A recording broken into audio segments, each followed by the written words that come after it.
నమస్తే, good morning, అందరికీ శుభోదయం. ముందుగా ప్రేక్షకులందరికీ గణతంత్ర దినోత్సవ శుభాకాంక్షలు. న్యూస్ టాప్ మార్నింగ్ హెడ్లైన్స్ కి స్వాగతం.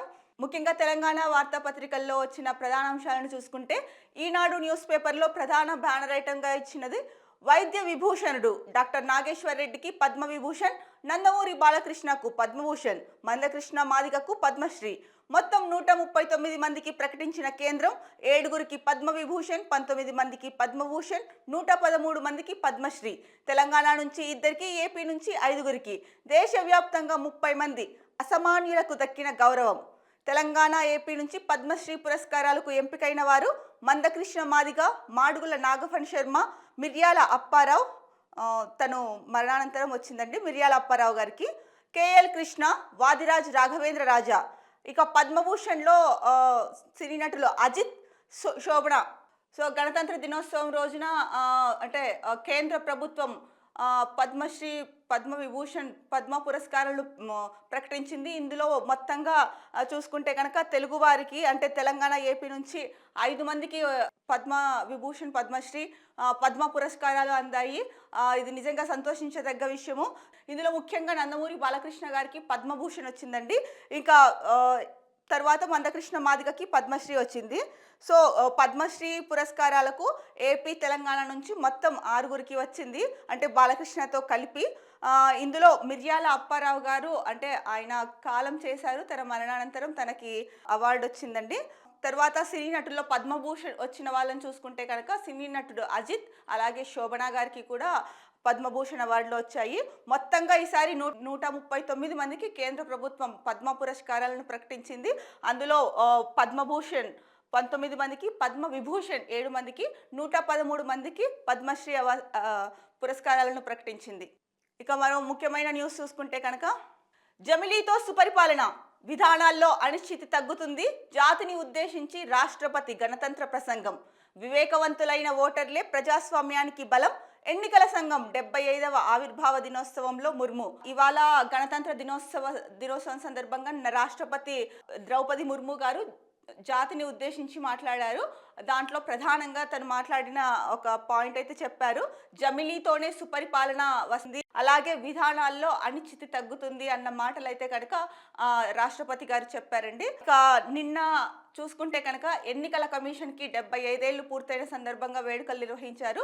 దానికి ముఖ్య అతిథిగా వెళ్ళిన రాష్ట్రపతి ముర్ము గారు అక్కడ కూడా ప్రసంగిస్తూ ముఖ్యంగా ఏమని చెప్పారంటే, వివేకవంతులైన ఓటర్లే ప్రజాస్వామ్యానికి కీలకమని చెప్పేసి ఎలక్షన్ కమిషన్ 75 ఏళ్ల వేడుకలో చెప్పడం జరిగింది. అంటే ప్రతి ఒక్కరూ ఓటు హక్కు వినియోగించుకోండి, ఎక్కడ ఉన్నా సరే మీ ప్రాంతాలకు వచ్చి ఓటు హక్కు వినియోగించుకోండి. ఎందుకంటే వివేకవంతులైన ఓటర్లు ఎవరుంటారో వాళ్ళ ఓట్ల వలనే, అంటే వివేకవంతులైన ఓటర్లే ప్రజాస్వామ్యానికి కీలకం అన్నది రాష్ట్రపతి గారి ఉద్దేశం అండి. ఇక మరో న్యూస్ చూసుకుంటే, ప్రధాన వార్త, పథకాల పండుగ నేడే, 606 గ్రామాల్లో లాంఛనంగా 4 స్కీములకు శ్రీకారం. రాష్ట్రంలోని మిగిలిన ప్రాంతాల్లో ఫిబ్రవరి నుంచి మార్చి వరకు అమలు. చంద్రవంచలో పాల్గొననున్న సీఎం, మంత్రులు, అధికారులతో జరిగిన సమీక్షలో నిర్ణయం. 4 పథకాలకు తొలుత 606 గ్రామాల్లో ప్రారంభిస్తాం. ఫిబ్రవరి మొదటి వారం నుంచి మార్చి 31లోగా రాష్ట్రమంతటా అమలు చేస్తాం. ఆయా జిల్లాల మంత్రులు, ఇన్ఛార్జ్ మంత్రులు ఎంపిక చేసిన గ్రామాల్లో జరిగే కార్యక్రమాల్లో పాల్గొంటారు. ఎంపీలు, ఎమ్మెల్యేలు, ఎమ్మెల్సీలు, ఇతర ప్రజాప్రతినిధులు హాజరవుతారని చెప్పేసి సీఎం రేవంత్ రెడ్డి చెప్పారు. ముందు నుంచి చెప్తూ ఉన్నారు, రిపబ్లిక్ డే రోజున 4 స్కీములు, ప్రధాన స్కీములు ఏదైతే ఉన్నాయో, రైతు భరోసా, ఇందిరమ్మ ఇల్లు, ఇందిరమ్మ ఆత్మీయ భరోసా, రేషన్ కార్డులు, ఈ 4 స్కీములను రిపబ్లిక్ డే రోజున అర్హులందరికీ అందజేస్తామని చెప్పారు. సో ఈ నేపథ్యంలో రేవంత్ రెడ్డి సమీక్ష సమావేశం నిర్వహించి ముందుగా 606 గ్రామాల్లో అందజేస్తాము అని చెప్పారు. సో మరి అంటే మిగిలిన ప్రాంతాల వారికి ఫిబ్రవరి నుంచి మార్చి వరకు ఇస్తాము అని చెప్పారు. అయితే మనం గత 4-5 రోజులు చూసుకుంటే కనుక గ్రామ సభల్లో అర్హులైన వారి పేర్లు లేవు జాబితాలో అని చెప్పేసి కొంత గందరగోళము, రసాభాస జరిగింది. మరి మొత్తానికైతే ఒక కొలిక్కి వచ్చినట్టుంది. సో ముందుగా 606 గ్రామాల్లో అన్నారు. సో ఇంకా అలాంటి ప్రాబ్లమ్స్ అంటే ఎవరైతే అర్హులు ఉన్నారో వాళ్ళ పేర్లు లిస్టులో లేవో దాన్ని తర్వాత పునః పరిశీలించి జాబితాలో చేర్చి ఆ సమస్యకి ఫుల్ స్టాప్ పెట్టే అవకాశం ఉందేమో. అందుకనే మిగతా వాళ్ళకి అంటే ముందుగా 606 గ్రామాల్లో ఇచ్చేసి తర్వాత ఫిబ్రవరి నుంచి స్టార్ట్ చేస్తాము అన్నారు కదా. సో ఈ సమస్యలు ఏవైతే ఉన్నాయో వీటన్నిటికీ కూడా అంటే కొంత సమయం కావాలి కాబట్టి వాటిని పరిష్కరించే దిశగా సమయం తీసుకున్నారేమో అనిపిస్తోంది ఈ వార్తా కథనం చూస్తుంటే. ఇక మరో ప్రధాన వార్త, పద్మ పురస్కారాల్లో తెలంగాణకు అన్యాయం, సీఎం అసంతృప్తి, ప్రధానికి లేఖ రాయాలని యోచన. ఓకే, పద్మ పురస్కారాల్లో తెలంగాణ నుంచి ఇద్దరికి వచ్చిందండి. అయితే దీనిపైన సీఎం రేవంత్ రెడ్డి తీవ్ర అసంతృప్తి వ్యక్తం చేస్తున్నారు. ప్రధానమంత్రికి లేఖ కూడా రాయాలన్న ఆలోచనలో ఉన్నారని చెప్పేసి ఈనాడులో వార్తా కథనం ఇచ్చారు. అంటే ఇద్దరికే ఎందుకు, ఇంకా చాలా మంది ఉన్నారు. అంటే పద్మ పురస్కారాలు తీసుకునే అంత నైపుణ్యము విశిష్టత కలిగిన వ్యక్తులు చాలా మందే ఉన్నారు తెలంగాణలో. అంటే సేవలు అందించిన వాళ్ళు చాలా మంది ఉన్నారు. అలాంటప్పుడు ఇద్దరికే ఎందుకు పద్మ పురస్కారాలు ప్రకటించారు అన్న దానిపైన సీఎం గారు అసంతృప్తి వ్యక్తం చేసి ప్రధానికి లేఖ రాసే ఆలోచనలు అయితే ఉన్నట్టు ఇక్కడ న్యూస్ ఉందండి. ఇక మరో ముఖ్యమైన వార్త, హైకోర్టు అదనపు న్యాయమూర్తులుగా నలుగురి ప్రమాణం. అదనపు న్యాయమూర్తులుగా రేణుకా యారా, నందికొండ నరసింహరావు, తిరుమలాదేవి, మధుసూదన్ రావులతో ప్రమాణం చేయిస్తున్న హైకోర్టు తాత్కాలిక ప్రధాన న్యాయమూర్తి జస్టిస్ సుజయ్ పాల్. నిన్న తెలంగాణ హైకోర్టుకి నలుగురు కొత్త న్యాయమూర్తులు వచ్చారు, ప్రమాణ స్వీకారం చేయించారండి వాళ్ళతో. సో మొత్తానికి హైకోర్టులో అదనపు న్యాయమూర్తులు నలుగురు వచ్చారు కదా, దాదాపు 50 దాటినట్టుందండి ఆ సంఖ్య, హైకోర్టు న్యాయమూర్తుల సంఖ్య. ఇక మరో న్యూస్ చూసుకుంటే కనుక, Tripura governor phone tap, Indrasena Reddy నెంబరున్న ఫోన్ సంభాషణలు గుట్టుగా విన్న ప్రభాకర్ రావు బృందం, ఆయన ఓఎస్డి నరసింహులు వాంగ్మూలం నమోదు చేసిన పోలీసులు. త్రిపుర గవర్నర్ ఎవరైతే ఉన్నారో ఆయన ఫోన్ ట్యాప్ చేశారని చెప్పేసి ఈనాడులో న్యూస్ వచ్చింది. దీనిపైన అంటే పోలీసులు కేసు కూడా నమోదు చేశారు. అనుమానితులు అంటే ఎవరైతే ఫోన్ని ట్యాప్ చేశారో ఆ వ్యక్తిని కూడా ఇచ్చారు ఇక్కడ. అంటే ఇంద్రసేనారెడ్డి నెంబర్ ఉన్న ఫోన్ సంభాషణలు గుట్టుగా విన్న ప్రభాకర్ రావు బృందం అని ఆ వ్యక్తి పేరు కూడా ఇచ్చారు. కాబట్టి దీనిపైన అంటే ఆయన ఓఎస్డి ఎవరైతే ఉన్నారో గవర్నర్ గారు ఓఎస్డి వాంగ్మూలం ప్రకారము పోలీసులు కేసు నమోదు చేశారు. ఈ మధ్య కాలంలో చూసుకుంటే ఫోన్ ట్యాపింగ్లు ఎక్కువైపోయాయి, ముఖ్యంగా రాజకీయ పార్టీల్లో ఫోన్ ట్యాపింగ్స్ ఎక్కువైపోయాయి. ఇక్కడ ఏకంగా గవర్నర్ గారి ఫోన్ని ట్యాప్ చేశారు త్రిపురలో. మరి దీనిపైన పోలీసులు అయితే కేసు నమోదు చేశారు. ఎవరు అంటే ఎందుకు చేశారు ఏంటి అన్నది త్వరలోనే తెలియనుంది. ఇంకో మరో న్యూస్ చూసుకుంటే, ఢిల్లీ పాలకుల గుండెల్లో రాజ్యాంగం లేదు, మనువాదం తేవాలని కేంద్రం ప్రయత్నం, తెలంగాణ సాయుధ పోరాట అమరుల త్యాగాలను ముందుకు తీసుకువెళ్లాలి, సిపిఎం మహాసభల్లో పార్టీ పొలిటికల్ బ్యూరో సభ్యురాలు బృందా కారత్. సో బృందాక ఇక్కడ ఫోటో కూడా ఇచ్చారండి. సంగారెడ్డిలో శనివారం జరిగిన సిపిఎం రాష్ట్ర మహాసభలో నినాదాలు చేస్తున్న పార్టీ పొలిట్ బ్యూరో సభ్యురాలు బృందా కారత్, పక్కన జూలకంటి రంగారెడ్డి, బివి రాఘవులు తదితరులు. అంటే ఢిల్లీ పాలకుల గుండెల్లో అయితే రాజ్యాంగం లేదు అని చెప్పేసి ముఖ్యంగా సిపిఎం పొలిటికల్ బ్యూరో సభ్యురాలు బృందా కారత్ గారు అయితే కనుక అంటున్నారు. ఇక్కడ సంగారెడ్డిలో జరిగిన సిపిఎం రాష్ట్ర మహాసభల్లో పాల్గొన్న బృందా కారత్ గారు ఈ వ్యాఖ్యలు చేశారండి. ఇక మరో వార్తాపత్రిక చూసుకుంటే వెలుగులో వచ్చిన ప్రధాన అంశాలను ఒక్కసారి చూద్దాం. సో ప్రధాన బ్యానర్ ఐటంలో వచ్చింది, కొత్త ఉస్మానియా దవాఖానాలో హెలీప్యాడ్, గోషామహల్లో ఉస్మానియా దవాఖానా నిర్మాణానికి ఈ నెల 31న సీఎం రేవంత్ రెడ్డి శంకుస్థాపన చేయనున్నారు. అవయవాల మార్పిడి, అత్యవసర సమయాల్లో రోగుల తరలింపు కోసం హెలీప్యాడ్ నిర్మాణం చేపట్టాలని ఆదేశించారు. ఓకే అండి, కొత్త ఉస్మానియా దవాఖానా ఏదైతే ఉందో అది గోషా మహల్లో నిర్మిస్తున్నారు అని చెప్పేసి మనకు తెలిసిందే ముందు నుంచి. సో అక్కడ హెలీప్యాడ్ నిర్మాణం చేపట్టాలని సీఎం రేవంత్ రెడ్డి ఆదేశించారు. ఎందుకంటే కనుక అవయవాల మార్పిడి, అత్యవసర సమయాల్లో రోగుల తరలింపు కోసం అంటే చాలా స్పీడ్గా వేగంగా వెళ్ళాలి కదండి. అంటే ఎక్కడ ట్రాఫిక్లో చిక్కుకోకుండా, లేకపోతే రోడ్డు పైన వెళ్ళేటప్పుడు వెహికల్ ప్రాబ్లం అయిందని చెప్పు, లేదా ఇతర కారణాల వల్ల. సో ఇలాంటివన్నీ ఏమీ ఉండొద్దని చెప్పేసి గోషామహల్లో కొత్తగా నిర్మితమవబోతున్న ఉస్మానియా ఆసుపత్రికి హెలీప్యాడ్ ఏర్పాటు చేయాలని చెప్పేసి ముఖ్యమంత్రి ఆదేశించారు. ఇది నిజంగా మంచి పరిణామము. ఎందుకంటే ఎవరైతే రోగులు ఉంటారో వాళ్ళకి అవయవాల మార్పిడి అవ్వచ్చు, అత్యవసర సేవలు అవ్వచ్చు, ఇలాంటి సమయంలో ఇది చాలా ఉపయోగపడుతుంది. ఇక మనం ఇందాకటి న్యూస్ పేపర్లో అయితే చూసుకున్నాము. ఇవాల్టి నుంచి 4 స్కీమ్స్ రేవంత్ రెడ్డి ప్రభుత్వం ఇవాల్టి 4 స్కీమ్స్ ప్రజలకు అందిస్తోంది. అందులో ముందుగా 606 గ్రామాలకు పథకాలను అందిస్తున్నారని చెప్పేసి. ఇంకొకటి జమిలీతోనే స్థిరమైన పాలన అని చెప్పేసి రిపబ్లిక్ డే దినోత్సవం సందర్భంగా రాష్ట్రపతి ద్రౌపది ముర్ము గారు జాతిని ఉద్దేశించి ప్రసంగించారు. అందులో భాగంగా జమిలీతో స్థిరమైన పాలన అని చెప్పేసి చెప్పారు. అలాగే ఒక ముఖ్యమైన విషయాలు చెప్పారండి. జమిలీ ఎన్నికల వంటి భారీ సంస్కరణలు చేపట్టాలంటే ఎంతో ధైర్యంతో కూడిన విజన్ ఉండాలి. దేశమంతటా ఎన్నికల స్కెడ్యూల్స్ను ఏకకాలానికి మారేలా చూసేందుకు పార్లమెంట్లో ప్రవేశపెట్టిన ఈ బిల్లు సుపరిపాలనకు చక్కని ఉదాహరణగా నిలుస్తుంది. జమిలీ ఎన్నికలతో స్థిరమైన పాలన సాధ్యమవుతుంది. పాలసీల అమలులో సమస్యలకు అడ్డుకట్ట పడుతుంది. వనరుల వృధాను అరికట్టవచ్చు. ఆర్థిక భారాన్ని కూడా తగ్గించుకోవచ్చు అని చెప్పేసి రాష్ట్రపతి గారు చెప్పారు. అంటే జమిలీ ఎన్నికలతో సమయం వృధా అవుతుంది, ఖర్చు కూడా తగ్గుతుంది, వృధా అవ్వదు. అలాగే ఈ జమిలీ ఎన్నికలు చేపట్టడం అనేది చాలా అంటే అసాధారణ విషయం. ఏంటంటే దేశమంతా ఒకే సమయంలో ఎన్నికలు నిర్వహించడం అనేది చాలా కష్టతరమైన పని. సో అలాంటి పనికి జమిలీ ఎన్నికలకు పార్లమెంటులో బిల్లు ప్రవేశపెట్టారు. ఇది సుపరిపాలనకు చక్కని ఉదాహరణ అని చెప్పేసి కూడా ద్రౌపది ముర్ము గారు చెప్పారండి.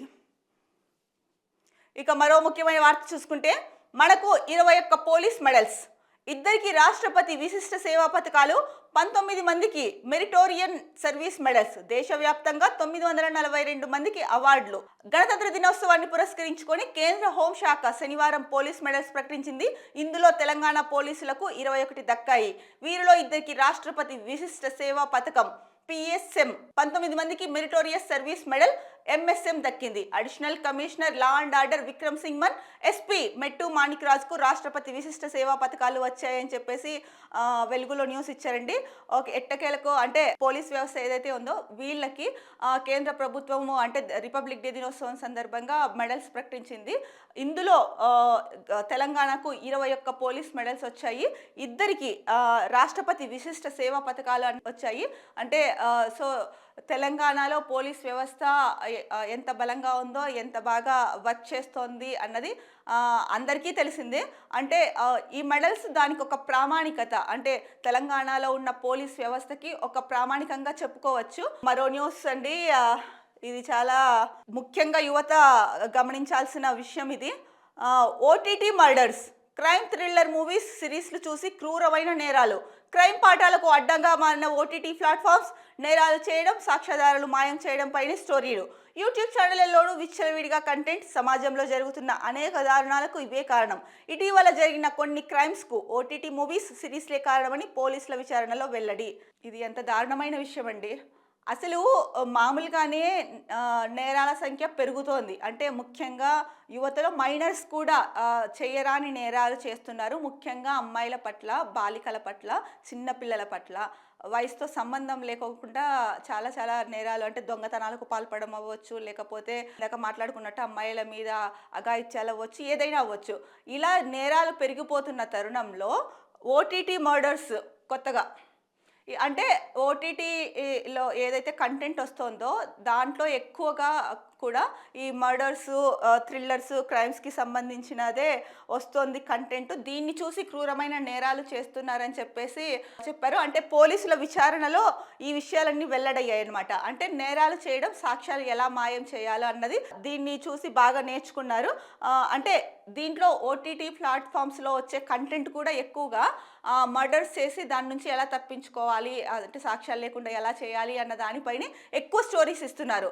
ఇది ఏంటంటే కనుక ఎవరైతే నేర ప్రవృత్తి అలవాటుగా ఉంటుందో వాళ్ళకే కాదండి, చూస్తూ ఉండగా సాధారణంగా ఉన్న వాళ్ళల్లో కూడా, అంటే చిన్న విషయాలకి కూడా ఎక్కువ కోపం తెచ్చేసుకోవడము, లేకపోతే వాళ్ళు అనుకున్నది జరగకపోతే కనుక ఇతరుల మీద వాళ్ళ ప్రతాపం చూపించడము, ఇలాంటి వాటికి అన్నిటికీ కూడా ఇవి దారి తీస్తాయి. అంటే ఏముంది, సో ఇలా చేసేసి సాక్ష్యం లేకుండా ఇలా చేయొచ్చు అని చెప్పేసి, సో నేర ప్రవృత్తిని పెంచే విధంగా ఉంటున్నాయి OTT ప్లాట్ఫామ్స్లో వచ్చే స్టోరీస్ అన్నది పోలీసుల విచారణలోనే వెల్లడైందండి. ఇక్కడ స్పష్టంగా చెప్పారు. ఇటీవల జరిగిన కొన్ని క్రైమ్స్‌కు ఓటీటీ మూవీస్, సిరీస్‌లే కారణం అనేసి పోలీసుల విచారణలో వెల్లడైందంట. అందుకని ఇది ముఖ్యంగా యువతే కాదండి. ముఖ్యంగా మైనర్స్ ఎవరున్నారో వాళ్ళకి ఎంతవరకు మొబైల్స్‌కి దూరంగా ఉంచితే అంత మంచిది. అంటే ఇటువంటి కంటెంట్ చూడకుండా ఉండేలాగా చూసుకునే బాధ్యత పేరెంట్స్‌ది. అలాగే స్టూడెంట్స్ ఎవరైతే ఉంటారో యువత కానీ, స్టూడెంట్స్ కానీ మీరు ఇలాంటి వాటి జోలికి వెళ్ళకుండా చూడాలనుకుంటే ఏదో కొంచెం ఎంటర్‌టైన్‌మెంట్‌ది చూడొచ్చు కానీ ఎంతసేపు అంటే ఈ మధ్య కాలంలో మనం గమనిస్తున్నాం. ఎవరి చేతిలో చూసినా మొబైల్ ఉంటుంది. అంటే చాలు సోషల్ మీడియా ఓపెన్ చేస్తారు లేదా ఓటీటీ ప్లాట్‌ఫామ్ ఓపెన్ చేసి ఈ సిరీస్ రిలీజ్ అయింది. ఇది బావుంది, అది బావుంది. చాలా థ్రిల్లర్ మూవీ ఇది. అసలు మాట్లాడుకుంటుంటే జనరల్‌గా మనమే వింటుంటాం. దీంట్లో అసలు ఇంత చేశారు కానీ ఎలా తప్పించుకున్నారో చూడండి, ఇంత క్రైమ్ చేసి. ఇలాంటివైతే కనుక చాలా వినబడుతూనే ఉంటాయి. పక్కన ఎవరో ఒకరు మాట్లాడుకుంటూ ఉంటున్నప్పుడు ఏంటంటే ఫ్రీ టైం దొరికితే చాలు మొబైల్‌లో చాలామంది మొబైల్‌కి అతుక్కుపోవడము, సిరీస్‌లు చూడడము. సో ఇది ఏమవుతుందంటే కంటిన్యూగా చూడడం వల్ల వాళ్ళకు తెలియకుండానే మానసికంగా వాళ్ళల్లో ఒకలాంటి భావాన్ని క్రియేట్ చేస్తుంది. సో దీనికి దూరంగా ఉండాలి అంటే ఇలాంటి స్టోరీస్ కానీ, ఇలాంటివి కానీ చూడడం మానేసి ఏదో ఒకటి అంటే కెరియర్‌కి ఉపయోగపడేది అవ్వచ్చు, లేకపోతే ఇంకా ఇంట్లో తల్లిదండ్రులకి మీకు ఫ్రీ టైం ఉన్నప్పుడు వాళ్ళతో కాసేపు మాట్లాడడం కానీ, ఇలాంటివి చేయడం, మీకు ఇష్టమైన బుక్స్ చదవడం, ఇలా మీ దాన్ని డైవర్ట్ చేసుకుంటే బావుంటుంది. ఇక మరో ముఖ్యమైన న్యూస్ పేపర్ దిశలో వచ్చిన ప్రధాన వార్తాంశాలు. రెండో టీ20లో భారత్ సూపర్ విక్టరీ. ఒంటి చేత్తో గెలిపించిన తెలుగు కుర్రాడు తిలక్ వర్మ ఇంగ్లాండ్తో 5 టీ20ల సిరీస్లో 2-0 తేడాతో ఆధిక్యంలోకి. ఇంగ్లాండ్తో జరుగుతున్న రెండో టీ20లో భారత్ ఘన విజయం సాధించింది. చెన్నై వేదికగా జరిగిన మ్యాచ్లో ఇంగ్లాండ్ విధించిన 165 పరుగుల లక్ష్యాన్ని ఛేదించే క్రమంలో భారత్ తడబడింది. ఒకానొక దశలో 78 రన్నులకు 5 వికెట్లతో పీకల్లోతు కష్టాల్లో కూరుకుపోయిన జట్టుకు తెలుగు కుర్రాడు తిలక్ వర్మ 72 రన్స్ చేసి నాటౌట్గా నిలిచాడు. ఒంటరి పోరాటం చేసి అద్భుతమైన విజయాన్ని అందించాడు. సో మొత్తానికి ఇంగ్లాండ్తో జరుగుతున్న టెస్ట్లో రెండవ మ్యాచ్ కూడా ఇండియానే గెలిచింది. సో 2-0 ఆధిక్యంతో భారత్ ఆధిక్యంలో ఉంది. ముఖ్యంగా నిన్న జరిగిన మ్యాచ్లో ఏదైతే పీకల్లోతు కష్టాల్లో కూరుకుపోయిందో టీం, ఆ సమయంలో తెలుగు కుర్రాడు ఎవరైతే తిలక్ వర్మ ఉన్నాడో, తిలక్ వర్మ గట్టెక్కించాడు. ఒక రకంగా చెప్పాలంటే మ్యాచ్ని విజయపథం వైపు నడిపించి భారత్కి విజయాన్ని అందించడంలో తిలక్ వర్మ కీలక పాత్ర పోషించాడు. 72 పరుగులు చేసి నాట్అవుట్గా నిలిచాడు.